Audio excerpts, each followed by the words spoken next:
Of course, there are 2 games remaining this season. We've got Republic of Ireland here at Wembley, and then it's off to Rio to face Brazil. How are you approaching those 2 games?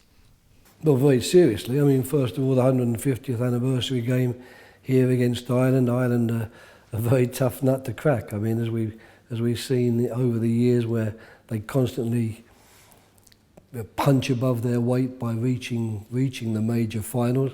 Sometimes then people criticise their performance in the finals, but that's always been very hard for me to understand, because I think that every time a team like Ireland, or Switzerland for that matter, reach a final of the major final, World Cup or European Championships, people should be delighted and shouldn't start worrying too much about what happens, during the championship itself. So that will be a tough game. And then, of course, the Brazil game we hope will be a curtain raiser for us, if you like, for what we hope to be doing there the next summer. So I'm taking it seriously. I'm hoping that we won't lose too many players. I know that all the players I've spoken to are actually quite keen and quite anxious to come along. So we'll be picking a squad next week, and we'll see what we can do. But we won't be taking the games lightly. Unfortunately for me, they come pretty close to the end of the season, so there's no major break in between. The players will still be fit from the last game on the 19th of May. And the Ireland game is pretty much an international derby, as you could call it. There should be a great atmosphere at Wembley for that one.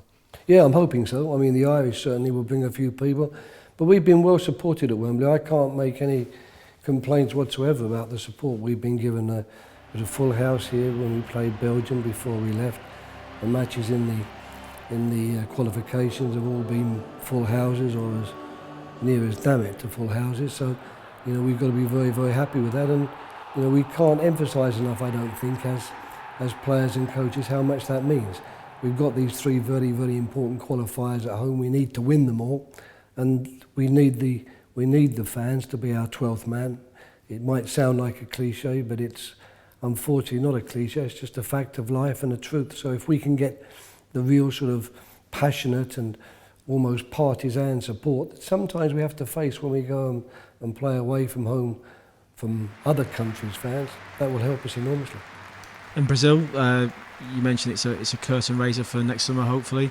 It'll also be a great experience for anyone involved in that squad, because it's not often that European nations go over to South America to play like this. No, it's amazing. I mean, I've had quite a lot of international matches, with the countries I work for, but had never played Brazil before the match here in February, and now suddenly I find myself going to play them again, and hopefully in the Maracanã, which will also be an incredible experience, because we're talking about another iconic ground. We play, luckily, all our home matches in one iconic ground, but now we'll have a chance to play an away match in an iconic ground. So I know the players are looking forward to that. Unfortunately, we'll have a couple missing, because some players need operations at the end of a season, and they'll be operated straight away, or in the case of Stephen, I think he's being operated today.